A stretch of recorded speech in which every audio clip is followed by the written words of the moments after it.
Welcome back. ગરમી વચ્ચે મહેસાણા મામલેદાર કચેરીમાં અરજદારોની લાંબી કતાર લાગી છે।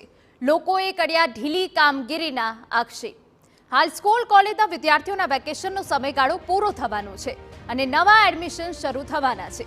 તેવામાં આવકનો દાખલો, ક્રિમિલિયર સર્ટિફિકેટ જેવા મહત્વના દસ્તાવેજ બનાવવા અને સુધારા કરવા જરૂરી હોય છે, જેને લઈ મહેસાણા મામલતદાર કચેરીમાં લોકોની કતાર લાગી છે। ત્યારે યોગ્ય વ્યવસ્થા નહીં હોવાનો લોકો આક્ષેપ કરી રહ્યા છે।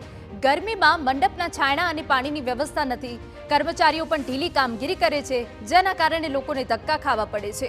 ઉપરાંત ભ્રષ્ટાચાર ચાલી રહ્યો છે, વચેટિયાઓ હેરાન કરે છે તેવા લોકોના આક્ષેપ છે। ત્યારે તેમની માંગ છે કે ઝડપી અને યોગ્ય રીતે કર્મચારીઓ કામ કરે।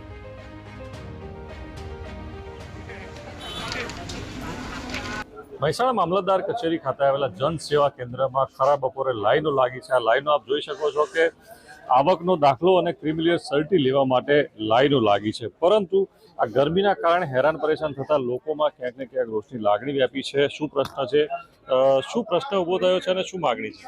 સાહેબ, એમાં ગવર્મેન્ટ તરફથી એક વિકાસ એપ્લિકેશન છે જેમાં આપણે સબમિટ કરવાનું હોય છે નોન ક્રિમિનલ સર્ટિફિકેટ, જેમાં અહીંયા ગવર્મેન્ટ તરફથી કોઈ 18 તારીખ એમાં છેલ્લી આપેલી છે કે નોન ક્રિમિનલ સર્ટિફિકેટ દરેક વિદ્યાર્થીઓને કોમર્સમાં એડમિશન માટે એ અપડેટ કરવાનું હોય છે, જેમાં અહીંયા કોઈ અધિકારીના ફાસ્ટ કામ કરવામાં આવતા નથી। જેમાં 18 તારીખ છેલ્લી હોવાથી લોકો ઘણા લોકો સવારથી ઊભા છે, પણ કોઈને ફટાફટ કરી આપવામાં અપાવતા નથી। સવારથી લાઈનો લાગી છે। આપણે દ્રશ્યો પણ બતાવવા માંગીશ કે આપ એક બાજુ અહીંયા કોઈ મંડપની વ્યવસ્થા નથી કરી, આ તરફથી મંડપની વ્યવસ્થા કરવામાં આવી છે, પરંતુ જ્યાં લાઈનો છે ત્યાં પાણી અને ખાસ છાંયડાની ખાસ જરૂર છે। સ્થાનિક બહેનો સાથે પણ વાત કરી છે। શું કહેજો, શું પ્રશ્ન છે, કેટલા સમયથી ઉભા છે, શું શેનો દાખલા? અમે 10 વાગ્યાના ઉભા છીએ।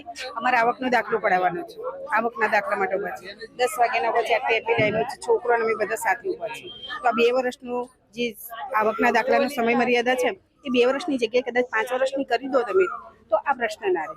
આ વારે વારે છોકરાને જ્યારે જ રિઝલ્ટ પડે ત્યારે આવકના દાખલા લઈ આવો, આ લઈ આવો, તો અમને તકલીફ ના પડે। જ્યારે રિઝલ્ટ આવે ત્યારે તરત લાઈનમાં ઉભો રહેવાની પરિસ્થિતિ સર્જાય છે। શું કહેશો, તમે શાના માટે આવ્યો છો અને કેટલા સમયથી અહીંયા ઉભા છો? અમે સવારથી કાલે આવ્યા હતા, કાલે 2 વાગે આવી ત્યારે બારી બંધ થઈ ગઈ, છેલ્લે નંબર આવ્યા 8-10 જણાને, અને આજે આવી તો સવારે ટોકન આલી, પછી થોડીક વાર રહીને અત્યારે મારે બેંકનું કામ હતું તો બહાર ગઈ, પછી આવી તો અંકલને પૂછીને ગયા હતા કે ટોકન આવે ને તો ટોકન પ્રમાણે લઈ લેશું, અને જ્યારે આ ભાઈ જોડે આવ્યા તો એ ભાઈ કે જેને ટોકન આપ્યું એના જોડે જાવ, એટલે ટોકન માટે જુદા વ્યક્તિ રાખે, ફોર્મ ચેક કરવા માટે જુદા વ્યક્તિ રાખે, એટલે અમારે તો રોજ હેરાન થવાનું, ઘરે નાના છોકરા મૂકીને આવ્યા હોય। બીજા પણ એક વડીલ છે, એમની સાથે વાત કરીશું। શું માગણી છે?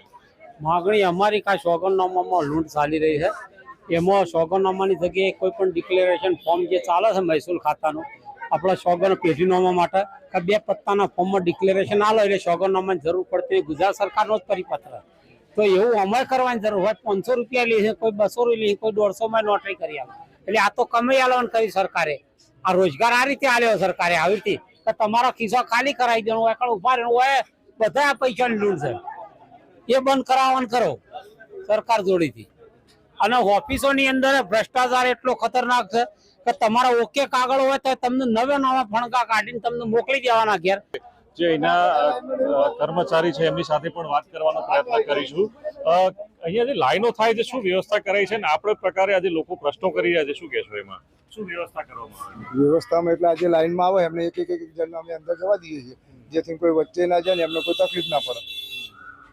અને જે પ્રકારે પ્રશ્નો ઉભા થઈ રહ્યા છે કે કલાકો કે બીજા દિવસે આવવું પડે છે, શા માટે આ પ્રશ્નો થાય છે, લોકોની સમસ્યા ક્યારે હલ થશે? સમસ્યા એટલે આજે સવારે 10 વાગ્યાના અમે કન્ટિન્યુ ચાલુ રાખીએ છીએ, બરોબર, મોસ્ટ ઓફલી કોઈ પાછું જતું નહીં।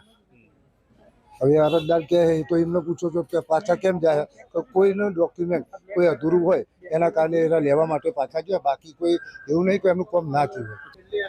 તો આપ જોઈ શકો છો કે એક તરફ જે આવકનો દાખલો અને ક્રિમિલિયર સર્ટી માટેનો ઘસારો વધી ગયો છે, અત્યારે એડમિશનનો સમય છે, વેકેશન પડ્યું છે, એડમિશન શરૂ થઈ ગયા છે, ત્યારે બીજી તરફ અરજદારો આક્ષેપો પણ કરી રહ્યા છે કે અમને સમયસર જે આવકના દાખલા અને ક્રિમિલિયર સર્ટીમાં તેની સમસ્યા સર્જાઈ રહી છે, તો બીજી તરફ ગરમીના કારણે લોકોને હેરાન પણ થવું પડી રહ્યું છે।